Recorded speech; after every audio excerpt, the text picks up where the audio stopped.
Hello everyone, my name is Patrick. I am 25 years old. Have you ever met extremely jealous and obsessive people in your life? I have a girlfriend like that. Her name is Rebecca, and she's extremely jealous and vindictive.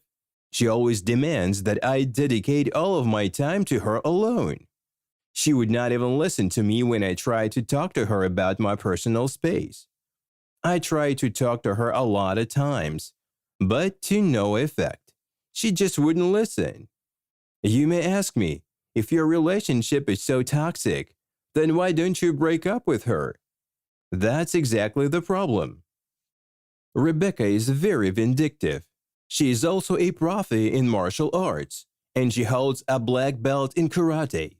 She has beaten me so many times that I have lost count.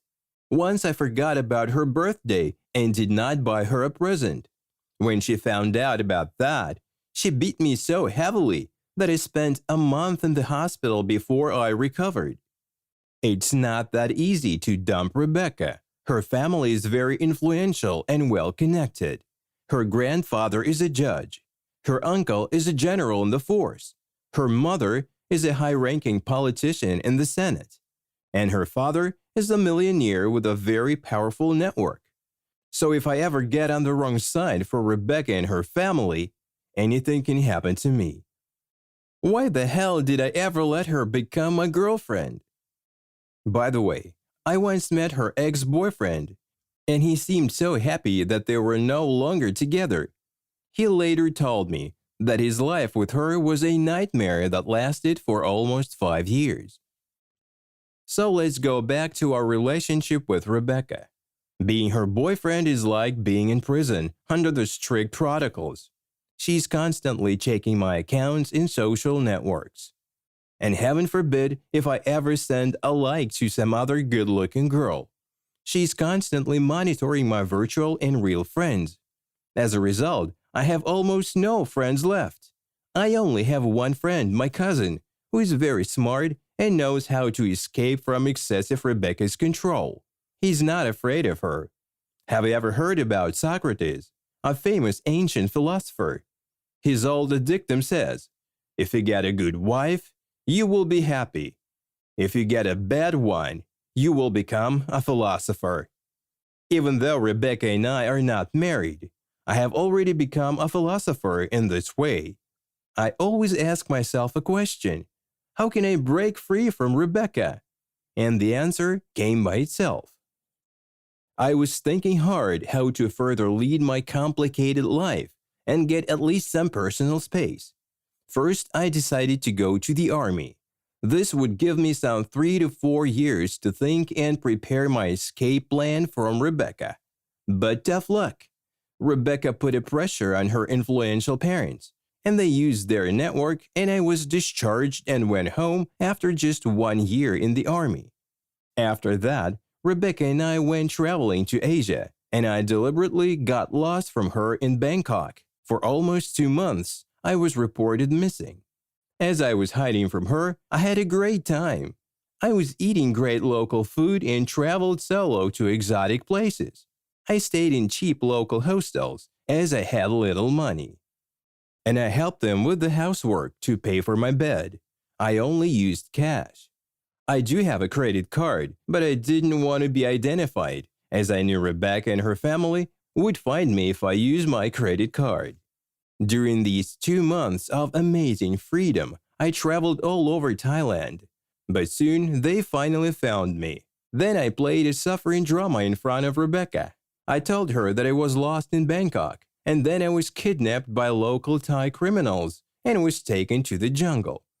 There I escaped from the bandits and was wandering in the jungle all alone for several months, and was surviving on just coconuts from the palm trees. I said they stole away my credit card, and then when I was getting desperate, they finally found me. It was total nonsense, but Rebecca seemed to believe it. She was beautiful and wealthy. She wasn't that bright. Every now and then, I come up with some stories that are just totally absurd. Once I told Rebecca that I had to miss our relationship anniversary because my friend had a domestic pet that died and I had to be at its funeral. Can you imagine? But it worked. Rebecca was always suspicious about real things, but as soon as I came up with some nonsense, she believed it 100%. By the way, after that story, I did have some problems. Rebecca asked me to show her the photo from the funeral, and she wanted to go to the pet cemetery. I had to ask my friends to help me out and make a photo session of the pet funeral. I also had to build up a small tombstone on a pet cemetery. Then I took Rebecca there, and she laid flowers on the tomb and burst into tears. But don't worry, the real pet is alive and doing quite well. Then I came up with a story about how I was dropping my sister off to her sea cruise to the Bahamas, and the damned ship sailed off with me on board. I was too late to get off board. I got very emotional and upset, but the captain refused to go back and take me off. By the way, this story cost me quite a fortune.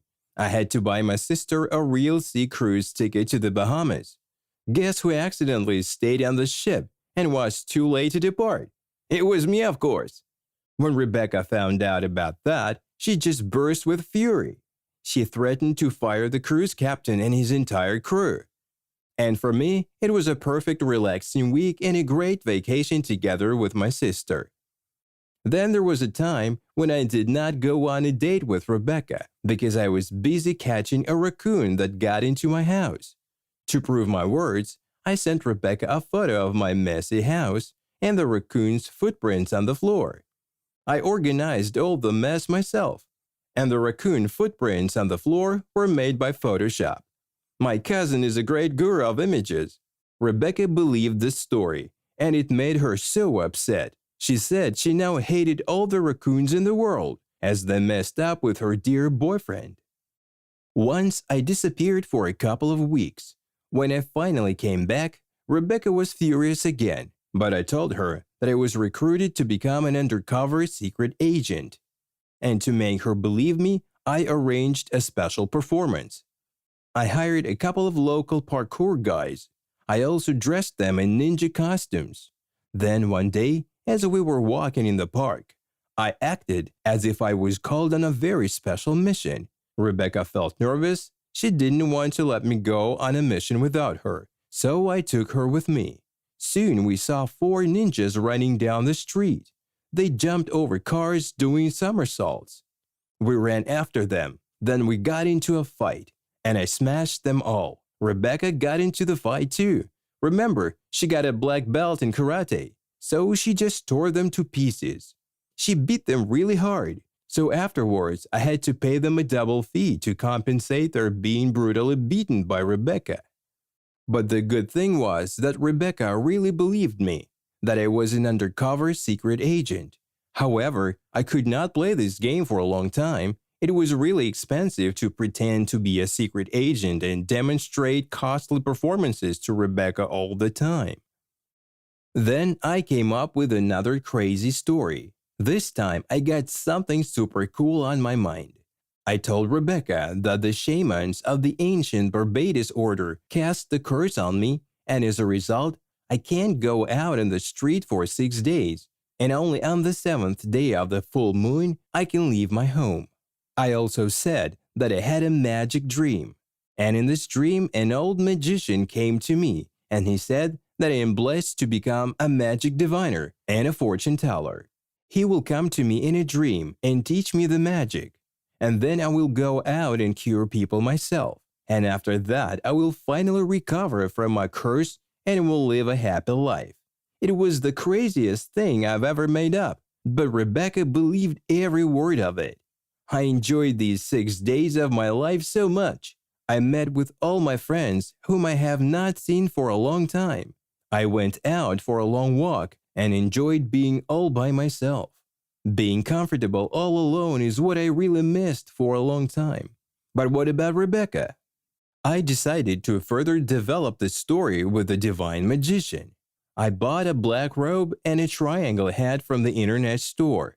I also bought a bunch of magic stuff and a witch's broom. I got black candles and a crystal ball at home. I also got a smoke machine to produce a stronger impression. It cost me quite a fortune. Every time Rebecca and I walked in the park, I put on a robe and then I mysteriously disappeared. And afterwards, I would tell her about the irresistible force that took me away. By the way, Rebecca's parents were superstitious too, so my ideas of witchcraft, diviners, and fortune tellers got straight to the point. One day, Rebecca came to my house and I suggested to her to read tarot cards. She asked me to tell what's waiting for us in the future. So I laid the cards out and my face got serious and gloomy. She was biting her nails in strong distress and anxiety and cried, "Well, what does this mean? What is this? Tell me, what's in these cards for me?" I said that our future was vague and unclear, and that I needed to leave the room for a few minutes to get my energy back. In fact, I had to leave for a minute as I was dying from laughter. I closed the door and I just laughed. Then I came back to her and I put a serious expression back on my face. I said that I needed to get into contact with the Supreme Magus. I rolled my eyes and began to mumble abracadabra magic words. Then I put my hands on the table. The atmosphere got even more emotional when I turned on the smoke machine and the room was all covered with smoke. Then I asked Rebecca to put her hands on the table too. When we both put our hands on the table, I began to call out to the divine magician. I shouted loudly and I asked him to give us a magic sign, and then I pushed the table from below with my knee as strong as I could. Rebecca took off like a rabbit. She was gone in 1 minute, and I just heard the door slam. After that, she called me, and I told her to stay away from me for about 3 days. The divine magician was angry, and I would have to soften him up with my magic rituals. For my magic rituals, I said I needed 14 pizzas and 3 six-packs of beer. Rebecca paid for all of this, and she said that she would pray for me and would be back in 3 days. As you sure understand, I just threw a party with my friends for 3 days in a row.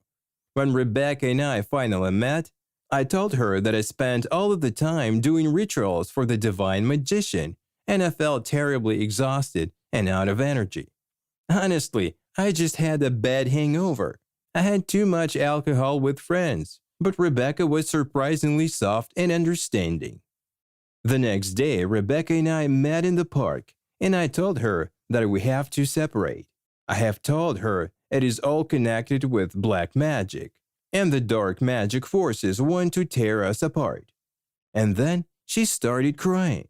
This strong and independent Rebecca, who could easily beat a robber on the street, was now sobbing into my shoulder and was totally desperate.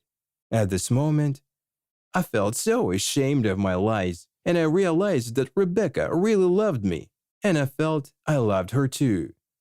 Yes, her behavior might be a real nightmare sometime, but still. Can you give me an advice? What should I do? Shall I stay with her and continue playing my games with her? Or shall I tell her honestly that I just lied to her all this time? Or shall we break up? Or shall we try to find a compromise and come to an agreement? Write your thoughts in the comments. And if you like the story, subscribe to the channel and give it a like.